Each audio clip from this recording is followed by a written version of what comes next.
Dyslexia क्या है तो यह पठन विकार है। ADHD गत्यात्मक कौशल में अधिगम को अक्षमता को कहा जाता है। तो उपरोक्त में से कोई नहीं डिस्ग्राफिया संबंधित है तो यह लेखन संबंधी समस्या से संबंधित है। अगला क्वेश्चन है संप्रेषण संबंधी अक्षमता है तो डिस्फेजिया डिसलेक्सिया कहते हैं तो पढ़ने में कठिनाई। अगला क्वेश्चन है कौन सी विकृति अधिकार क्षमता का एक प्रकार है तो डिसलेक्सिया। अगला क्वेश्चन है अनिल का बुद्धि परीक्षण इंगित करता है कि औसत से अधिक बुद्धिमान, हालांकि पढ़ने व वर्तनी सामाजिक विज्ञान में उसकी ग्रेड बहुत कम, उसके ग्रेड काफ़ी अधिक है। उसके लेखन में कौशल पर्याप्त। अनिल में सबसे अधिक संभावना किसकी है तो डिसलेक्सिया की है। अगला क्वेश्चन है किसने आवश्यकता को एक पिरामिड के रूप में समझाया तो अब्राहम मैस्लो। अगला क्वेश्चन है अभिप्रेरणा को अधिगम का सर्वोच्च राजमार्ग किसने कहा तो स्किनर ने कहा। मैस्लो ने सर्वोच्च आवश्यकता किसे माना तो आत्मसिद्धि को माना। स्व यथार्थीकरण सिद्धांत किसने दिया तो मैस्लो ने दी। पुरस्कार व दंड कौन से प्रेरक है तो कृत्रिम प्रेरक है। अर्जित अभिप्रेरणा कहलाती है तो सामाजिक। अगला है क्रिया को प्रारंभ करने, जारी रखने व नियंत्रित करने की प्रक्रिया है तो अभिप्रेरणा। अगला क्वेश्चन है आंतरिक प्रेरक है तो अनुकरण। अगला क्वेश्चन है संतुलित शारीरिक अवस्था समस्थिति का संबंध किस प्रकार के अभिप्रेरकों से है तो जैविक अभिप्रेरकों से। एटकिंसन के अनुसार उपलब्धि अभिप्रेरणा का मापन किससे किया जाता है तो TAT से। अगला क्वेश्चन निम्न में से कौन सा अभिप्रेरणा का पक्ष नहीं है तो दबाव। अगला क्वेश्चन अधिगम सर्वोत्तम होगा जब अभिप्रेरणाओं की का संबंध किससे है तो उपलब्धि अभिप्रेरणा से। अगला क्वेश्चन है निम्न में से कौन सा तत्व अभिप्रेरणा से संबंधित नहीं है तो मूल प्रोटीन। अगला क्वेश्चन है निम्न में से उपलब्धि अभिप्रेरणा का किन लोगों ने काम किया तो मैकक्लेलैंड व एटकिंसन। प्रेरकों का वर्गीकरण अनिश्चित विद्वानों ने किया। मैस्लो द्वारा वर्गीकरण सही ढंग से निम्न में से किस विकल्प में दिया गया हुआ है तो जन्मजात व अर्जित। मैकडोगल के अनुसार कौन सी मूल प्रवृत्ति केवल मनुष्य में पाई जाती है तो हास्य। अभिप्रेरणा के संबंध में भोजन क्या है तो भोजन प्रोत्साहन है। शरीर में किसी वस्तु की कमी या अति क्या कहलाती है तो आवश्यकता। अभिप्रेरणा शब्द में शामिल नहीं है तो मूल प्रवृत्ति। सही विकल्प है NDI। अगला क्वेश्चन है कौन सा अभिप्रेरणा का तरीका कम से कम काम में लेना चाहिए तो पुरस्कार। अगला क्वेश्चन है गलत कथन छाटे तो मूल प्रवृत्ति आंतरिक व्यापारी बल है। कौन सा जन्मजात है तो विषमता प्राय जीवन की प्रवृत्ति को कहते हैं तो इरोज। अधिकार की भावना का संबंध किस मूल प्रवृत्ति से है तो अर्जन से। मोटिवेशन शब्द की उत्पत्ति किस लैटिन शब्द से हुई है तो मोटिव से मोवर से सॉरी। अभिप्रेरणा के संदर्भ में प्यास है तो एक अंतर्नोद है। अधिगम तक पहुँचने की राजमार्ग को कहते हैं तो अभिप्रेरणा। कौन सी जैविक आवश्यकता अन्य जैविक आवश्यकता से भिन्न है तो यौन। अगला क्वेश्चन है शिक्षा की प्रक्रिया में प्रेरणा का महत्व इस बात को ध्यान में रखें तो अध्यापक ने उनमें से कौन सा कार्य नहीं करना चाहिए तो इनामों का प्रलोभन देकर बालकों में प्रतिद्वंदिता पैदा करना। अगला क्वेश्चन है निम्न में से कौन सा आंतरिक अभिप्रेरणा का उदाहरण है तो एक कहानी की पुस्तक पढ़ना क्योंकि कहानी पढ़ने में आपको आनंद आता है। अगला क्वेश्चन है निम्न में से कौन सा कथन सही नहीं है आवश्यकता मौजूदा की शारीरिक अवस्था नहीं है। अगला क्वेश्चन है थॉमसन के अनुसार अभिप्रेरणा के कितने स्रोत हैं तो 2 स्रोत हैं। आंतरिक अभिप्रेरक होते हैं तो प्राकृतिक। अगला है अभिप्रेरणा के देही के सिद्धांत की समर्थक थे तो मॉर्गन। कोई भी आंतरिक कारक अवस्था जो क्रिया प्रारंभ करने में बनाए रखने की प्रवृत्ति रखती है कहलाती है अभिप्रेरणा कहलाती है।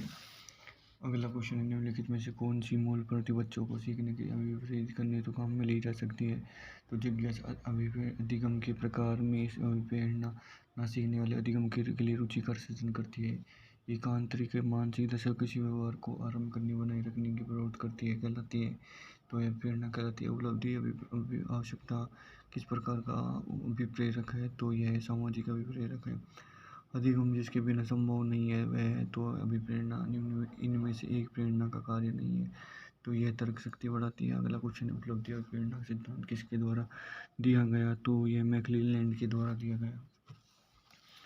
अगला क्वेश्चन है अभिप्रेरणा चक्र के संदर्भ में निम्न में से कौन सा कथन सही क्रम है तो आवश्यकता प्रबल प्रेरणा उत्तेजना लक्ष्य उन्मुखी व्यवहार उपलब्धि उत्तेजना में कमी ये सभी अभिप्रेरणा के सही क्रम में। कौन सा अभिप्रेरणा का घटक नहीं है तो रटन स्मृति। वे शारीरिक व मनोवैज्ञानिक दशाएं जो किसी प्राणी की क्रिया को करने के लिए प्रेरित करती है अभिप्रेरणा कहलाती है। यह कथन किसका है तो मैकडोगल का है। अगला है अभिप्रेरणा सामान्य क्रियाकलापों का प्रभाव है जो प्राणी के व्यवहार को इंगित व निर्देशित करता है। यह परिभाषा दी तो ये जॉनसन ने दी। विद्यार्थियों में प्रेरणा विकसित करने के लिए एक शिक्षक को क्या करना चाहिए, तो नई तकनीक और नई विधियों का प्रयोग करना चाहिए। अगला क्वेश्चन है बाह्य अभिप्रेरणा में समावेशित किया जाएगा, तो इनमें से सभी को समावेशित किया जाएगा। अगला क्वेश्चन है निम्नलिखित के कौन सा कथन प्रेरणा की प्रक्रिया में संदर्भ में प्रयुक्त नहीं है, तो ये व्यक्तिगत परिस्थिति से दूर रखता है। अगला क्वेश्चन है निम्नलिखित में से जन्मजात अभिप्रेरक कौन सा है, तो निद्रा। अगला क्वेश्चन है निम्न में से कौन से प्रेरकों का वर्गीकरण गैरेट द्वारा जारी किया गया, तो दैहिक, मनोवैज्ञानिक व सामाजिक। अगला क्वेश्चन है एक अध्यापक को निम्न में से किस कथन में सहमति होना चाहिए, तो बाह्य अभिप्रेरणा तब जब अधिगमकर्ता बाह्य पुरस्कार प्राप्त करने के लिए कार्य करते हैं। अगला क्वेश्चन है मानव आवश्यकता का पदानुक्रम किसने दिया, तो यह मैस्लो ने दिया।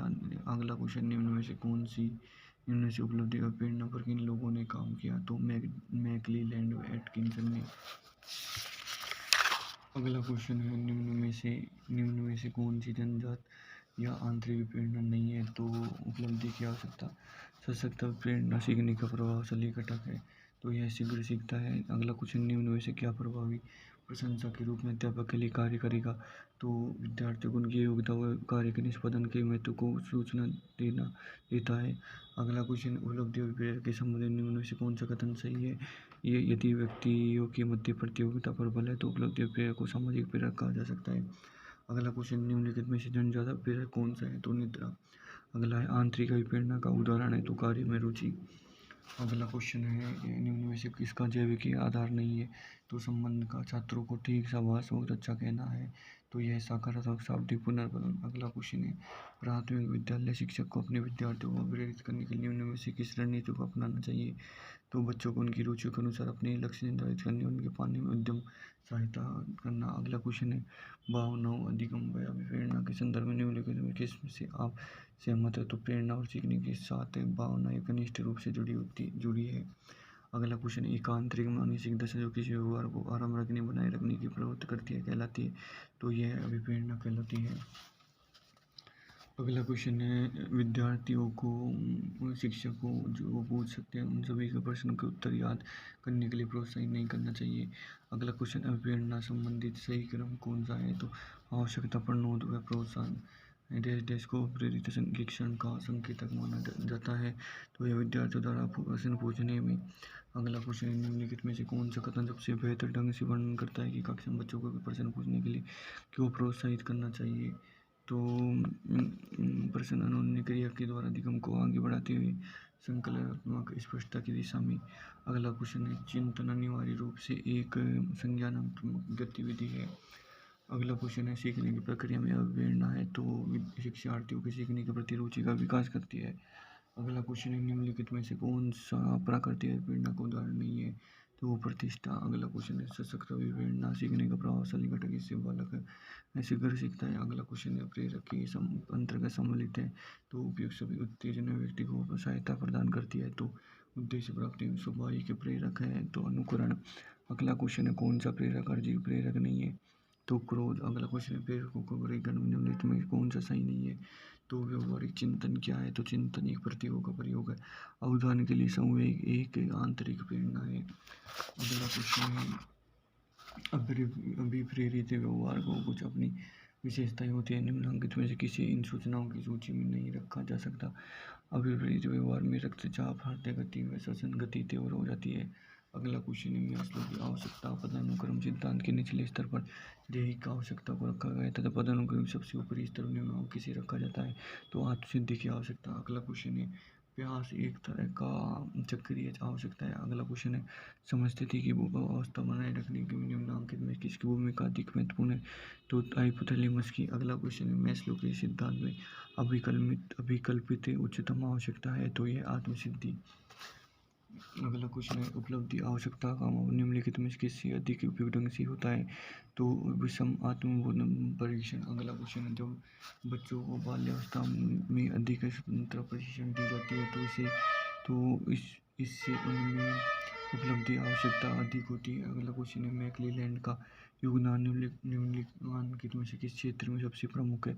तो उपलब्धि अभिप्रेरक में। अगला क्वेश्चन है, कक्षा में छात्रों को प्रश्न पूछने के लिए ये प्रेरित करना चाहिए। अगला क्वेश्चन, निम्नलिखित में से सभी मैस्लो की आवश्यकता सिद्धांत से संबंधित सिर्फ एक को छोड़कर, तो वह है आध्यात्मिक आवश्यकता। अगला क्वेश्चन है, NDI अभिप्रेरणा सूत्र के प्रवर्तक कौन थे? तो हिलगार्ड। अगला क्वेश्चन है, निम्नलिखित में से कौन सा जनजात अभिप्रेरक नहीं है? तो आकांक्षा। अगला क्वेश्चन है, यदि बाह्य प्रेरणा एक अंत की युक्त है तो आंतरिक प्रेरणा एक अपने आप में एक अंत है। अगला क्वेश्चन है, निम्न में से कौन सा सर्वोत्तम उदाहरण है कि प्रेरणा क्या है? तो छात्र वह सक्रिय है, अपनी गणित में अच्छा करने के लिए उच्च लक्ष्य निर्धारित करता है और काफ़ी प्रयास के साथ बना रहता है, कक्षा में उच्चतम अंक प्राप्त करता है। अगला क्वेश्चन है, अभिप्रेरणा के संबंधी सही क्रम इंगित कीजिए। तो इसमें आवश्यकता, प्रनोद और प्रोत्साहन। अगला क्वेश्चन है, निम्न में से कौन सी जनजात आंतरिक अभिप्रेरणा नहीं है? तो इसमें उपलब्धि की आवश्यकता। अगला क्वेश्चन, उपलब्ध मूल प्रवृत्तियाँ होती हैं? तो मूल प्रवृत्तियाँ जनजात होती है। अभिप्रेरणा की व्याख्या जनजात मूल प्रवृत्तियों के आधार पर की जा सकती है। किसने कहा? तो मैकडोगल ने। अगला क्वेश्चन है, निम्न में से जनजात है? तो अभियोग्यता। प्रेरणा का स्रोत निम्न में से कौन सा नहीं है? तो आदत नहीं है। अगला क्वेश्चन है, निम्न में से कौन सा जनजात प्रेरक नहीं है? तो आदत जनजात प्रेरक नहीं है। एक विद्यार्थी मेडिकल कॉलेज में दाखिला लेने के लिए कठिन परिश्रम करता है ताकि वह प्रवेश परीक्षा में उत्तीर्ण हो सके। विद्यार्थी किस रूप में अभिप्रेरित है? तो वह बाह्य रूप से अभिप्रेरित है। अगला टॉपिक है, समायोजन की संकल्पना। तरीके में समायोजन में अध्यापक की भूमिका। इसमें पहला क्वेश्चन है, बालक के मानसिक स्वास्थ्य में बाधा डालने वाला कारक है? तो उपरोक्त सभी। अगला क्वेश्चन है, एक विद्यार्थी बीएड परीक्षा देता है और असफल रहता है, सबसे कहता है मैं अध्यापक बनने ही नहीं चाहता, तो यह उदाहरण किसका है? तो यह युक्तिकरण का उदाहरण है। अगला क्वेश्चन है, अच्छी मानसिक स्वास्थ्य के लिए संकेतक है? तो समय के नियंत्रण। बालक का मानसिक स्वास्थ्य निर्भर करता है? तो बालक का मानसिक स्वास्थ्य बालक का मानसिक स्वास्थ्य उपयुक्त सभी पर निर्भर करता है। अच्छे मानसिक स्वास्थ्य का संकेतक है तो समयों पर नियंत्रण रखना। अगला क्वेश्चन है, शिक्षक के समायोजन की प्राथमिक जिम्मेदारी होती है? तो यह स्वयं शिक्षक की होती है। अगला क्वेश्चन है, तनाव को कम करने का अप्रत्यक्ष तरीका है? तो उदात्तीकरण। अगला क्वेश्चन है, मानसिक स्वास्थ्य के लिए संप्रत्य की पूर्ण जानकारी एक शिक्षक को योग्य बनाती है? तो विद्यार्थी को अवांछित व्यवहार में गहन सूझ विकसित करने में। अगला कुछ क्वेश्चन है, कुछ लोग नए लोगों से आसानी से समायोजित हो जाते हैं क्योंकि उनमें उच्च सामग्री की उपलब्धि पाई जाती है। समायोजन के संदर्भ में निम्नलिखित में से क्या सही नहीं है? तो यह निरंतर चलने वाली प्रक्रिया नहीं है। अगला क्वेश्चन देखते हैं, जब एक विद्यार्थी स्वयं की असफलता का दोष सहयोगी कारकों को देता है तो उसमें अवांछित व्यवहार से ध्यान हट जाए तो यह कहलाता है? तो यह प्रक्षेपण कहलाता है। एक 8 वर्षीय बालक अपनी छोटी भाई की तरह घुटने पर चलने लगता है, यह उदाहरण किसका है? तो यह प्रतिगमन का है। अगला क्वेश्चन है, निम्नलिखित में से कौन सा मानसिक रूप से स्वस्थ व्यक्ति का लक्षण है? तो ये सभी है। अगला क्वेश्चन है, किशोर अपने अध्यापक द्वारा दंडित होने पर अपने छोटे भाई बहन या दोस्त को पीटता है या कुछ वह टेबल तोड़ता है, या उदाहरण किसका है? तो यह विस्थापन का उदाहरण है। अगला क्वेश्चन है, निम्न में से कौन सा तरीका प्रत्यक्ष समायोजन का नहीं है? तो यह है लक्ष्यों का प्रतिस्थापन। अगला क्वेश्चन है, एक बालक जो पढ़ने में कमजोर अपनी असफलता कारण अध्यापक का पक्षपात बताता है, वह निम्न में से किस रक्षा युक्ति का प्रयोग कर रहा है? तो वह प्रक्षेपण का उपयोग कर रहा है। अगला क्वेश्चन है, छात्र के असामान्य व्यवहारों के अध्ययन के लिए निम्नांकित में से किस प्रणाली का प्रयोग सही है? तो व्यक्ति इतिहास प्रणाली। अगला क्वेश्चन है, एक छोटे कद की लड़की ऊंची एड़ी के जूते पहनकर लंबी दिखना चाहती है, निम्न में से किसी रक्षा युक्ति का प्रयोग किया है? तो क्षतिपूर्ति का। अगला क्वेश्चन है, मानसिक स्वास्थ्य को अच्छा रखने के लिए निम्नलिखित में से कौन सा तरीका सही नहीं है? तो अपनी समस्या अपने तक रखिए। ये क्वेश्चन ये तरीका सही नहीं है। अगला क्वेश्चन है, कुछ लोगों का कहना है कि जब बालकों को गुस्सा आता है तो खेलने के लिए चल जाते हैं, जब तक पहले से अच्छा महसूस नहीं करते। उनके व्यवहार निम्नलिखित में से कौन सा प्रतिरक्षा तंत्र प्रतिलक्षित है? तो यह विस्थापन है। अगला क्वेश्चन देखते हैं, निम्नलिखित में से कौन सा मेल सही नहीं है? तो युक्तिकरण, अपना गुस्सा दूसरे को उतारना, ये सही नहीं है। अगला क्वेश्चन है, अध्यापक के व्यक्तित्व के विकास में बाधक तत्व है? तो बाधक तत्व कल्पना शक्ति का अभाव। अगला क्वेश्चन है, मानसिक आरोग्य विज्ञान एक विज्ञान है जो कि मानवीय संबंध से संबंध है, यह किसने कहा? तो यह क्रो ने कहा। कुसमायोजित व्यक्ति कहलाते हैं जो उपयुक्त सभी यानी। अगला क्वेश्चन है, तनाव को कम करने व अंतर्गत को सुलझाने के लिए प्रत्यक्ष तरीकों में शामिल नहीं है? तो अनिर्णय। अगला क्वेश्चन है एक पूर्ण शारीरिक, मानसिक व सामाजिक कल्याण की स्थिति कहलाती है, तो मानसिक स्वास्थ्य कहलाती है। अगला क्वेश्चन है निम्न किस पहलू में मानसिक स्वास्थ्य को बनाए रखने के लिए विधियाँ बताई जाती है, तो संरक्षणात्मक पहलू में। अगला क्वेश्चन है मानसिक स्वास्थ्य का लक्षण नहीं है, तो अपरिपक्वता नहीं है। अगला है एक विकलांग बालक अत्यधिक परिश्रम करके कक्षा में प्रथम आने का प्रयास करता है, इसे किसी प्रतिरक्षण प्रणाली में रखेंगे, तो इसे क्षतिपूर्ति में रखेंगे। अगला क्वेश्चन, एक छोटा बालक जिसे उसके एक साथी ने पीटा, घर लौटने पर उसके छोटे भाई को लात लगाता है, यह बालक जो प्रतिरक्षा युक्ति प्रयोग कर रहा है यह कहलाती है, तो यह विस्थापन कहलाती है। अगला क्वेश्चन है निम्न में से कौन सी समाधान समस्याओं का सामना बौद्धिक रूप से प्रतिभाशाली विद्यार्थियों को करना पड़ सकता है, तो उपलब्धि साथियों से श्रेष्ठता का भाव। अगला क्वेश्चन है बच्चे की जिज्ञासा शांत करनी चाहिए तत्काल जब विद्यार्थी और जिज्ञासा अवचेतन से प्रवृत्ति व्यू रचना जो अहम की दोषिता से बचाती कहलाती है, तो रक्षा युक्ति कहलाती है। अगला क्वेश्चन है एक व्यक्ति जो अपने आप को एक कमरे में बंद कर लेता है और किसी से मिलने बात करने से मना कर देता है, यह युक्ति काम में ले रहा है, तो यह पलायन युक्ति काम में ले रहा है। डिफेंस मैकेनिज्म का संबंध किससे होता है, तो अवचेतन मन से। भग्नाशय या मानसिक द्वंद्व के कारण है, तो उपयुक्त सभी कुसमाजित व्यक्तित्व का लक्षण है, तो मन व बुद्धि का स्थिर होना। अगला क्वेश्चन है भग्नाशय का अर्थ है जो किसी इच्छा व आवश्यकता में बाधा पड़ने में उत्पन्न होने वाले समय का तनाव। यह कथन किसका है, तो यह गुण का है। व्यक्ति के मानसिक तनाव को कम करने की प्रत्यक्ष विधि है, तो बाधा से दूर करना। अगला क्वेश्चन है एक सामाजिक व्यक्ति की विशेषता नहीं है, तो व्यक्तिगत उद्देश्यों का प्रदर्शन। अगला क्वेश्चन है व्यक्ति का कुसमाजन प्रकट होता है, तो उपयुक्त सभी में। अगला क्वेश्चन निम्न में से कौन सा चीज मानसिक स्वास्थ्य का लक्षण नहीं है, तो जीवन के मूल्य व श्रम के दर्शन में कमी। अगला क्वेश्चन निम्न में से कौन सा चीज मानसिक स्वास्थ्य का लक्षण नहीं है, तो वास्तविकता की अस्वीकृति। अगला क्वेश्चन है किशोर के मानसिक स्वास्थ्य को प्रभावित करने वाले निम्न कारकों में कौन सा कारक नहीं है, तो सारे पारिवारिक संघर्ष। डेनियल गोलमैन संबंधित है, तो संवेगात्मक बुद्धि से प्रतिरक्षा प्रक्रिया है, तो ये व्यक्तित्व का रक्षा का व समायोजन की समस्या के कारक है, तो उपरोक्त सभी। अगला क्वेश्चन निम्न में से कौन सी प्रतिरक्षा प्रणाली नहीं है, तो साहचर्य बालक पर मानसिक स्वास्थ्य निर्भर करता है, तो उपरोक्त सभी। अगला क्वेश्चन निम्न में से कौन सा डेनियल गोलमैन द्वारा प्रतिपादित संवेगात्मक बुद्धि का आयाम नहीं है, तो स्वयं समर्थन। अगला क्वेश्चन निम्न में से कौन सी रक्षात्मक प्रक्रिया नहीं है, तो सहचर्य नहीं है। अगला क्वेश्चन बालक के को समायोजन से तात्पर्य है, तो इसका उपरोक्त सभी। अगला क्वेश्चन एक छात्र अर्धवार्षिक परीक्षा में प्रथम आने का लक्ष्य बनाता है, किंतु दूसरे छात्रों की प्रतियोगिता का कारण लक्ष्य को प्राप्त करने में असफल रहता है, वह इस निराश न होकर वार्षिक परीक्षा में पर्याप्त ध्यान देकर अगले लक्ष्य को प्राप्त कर लेता है, यह स्थिति क्या कहलाती है, तो यह स्थिति समायोजन कहलाती है। रक्षा युक्तियाँ है, तो यह अहम सुरक्षात्मक युक्ति है। अध्यापक के मानसिक स्वास्थ्य के लिए आवश्यक है, तो पर्याप्त के लिए उपयुक्त सभी आवश्यक है। अगला है निम्न में से कौन सा कुसमायोजन सामाजिक कारण नहीं है, तो निर्योग्यता नहीं है। यदि एक नवनियुक्त शिक्षक के रूप में कक्षा और आपके साथ दुर्व्यवहार किया जाता है, वह आप विद्यार्थियों के इस प्रकार व्यवहार करेंगे अपने गुणों का संवर्धन करके।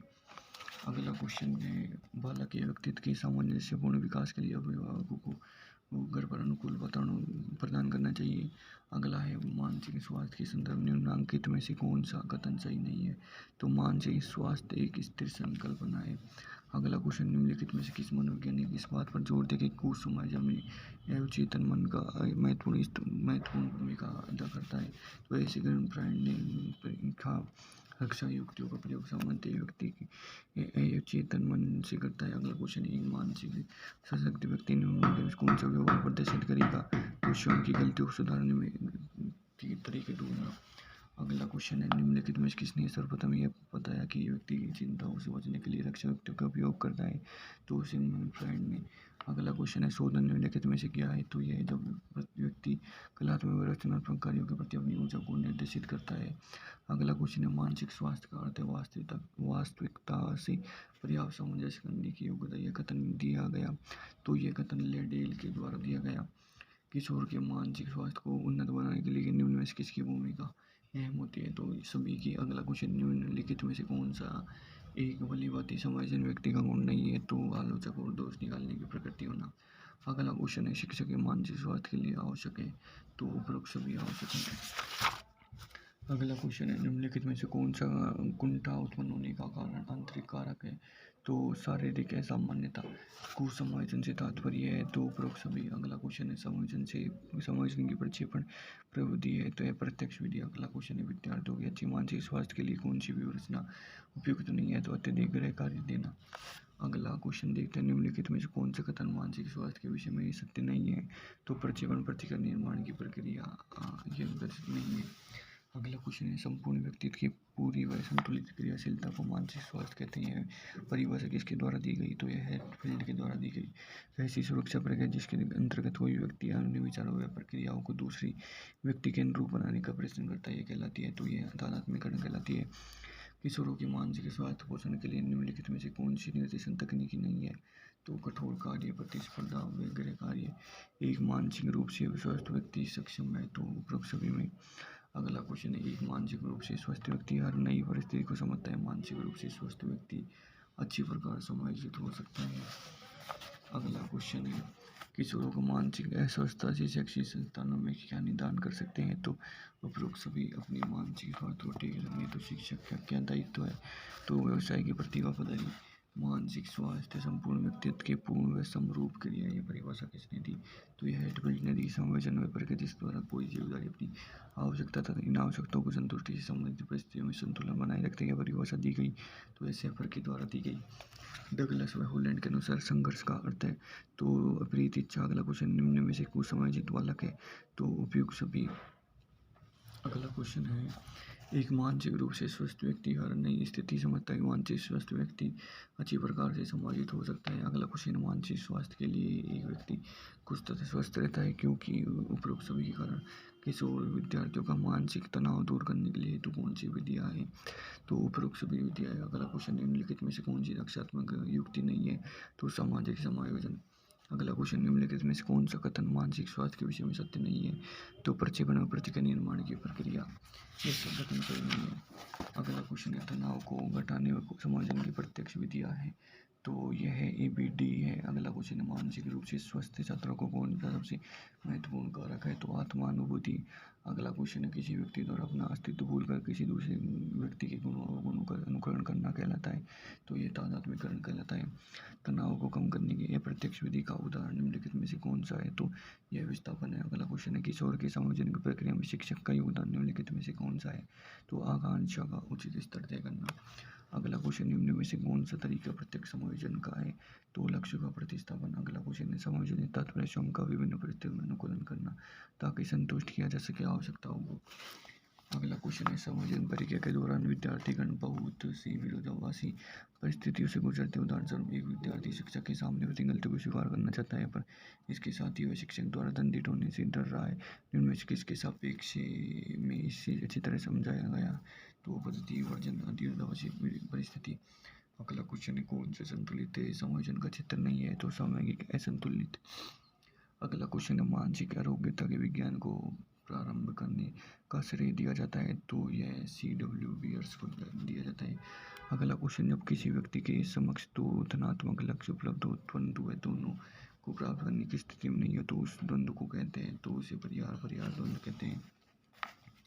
अगला क्वेश्चन है बालक के मानसिक स्वास्थ्य पर बाधा डालने वाला तत्व है तो पारिवारिक संघर्ष। अगला क्वेश्चन है अध्यापकों व विद्यालयों के द्वारा किशोरों के लिए नहीं किया जाना चाहिए तो किशोर मनोविज्ञान की अवहेलना करना।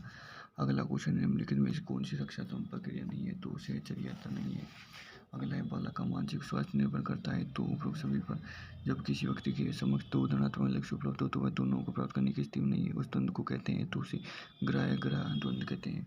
अगला क्वेश्चन निम्नलिखित में कौन सा था कि छात्रों के मानसिक स्वास्थ्य हेतु नहीं है तो प्रतियोगिता पर बल देना यह स्वास्थ्य नहीं है। इस प्रकार से हमने कर लिया।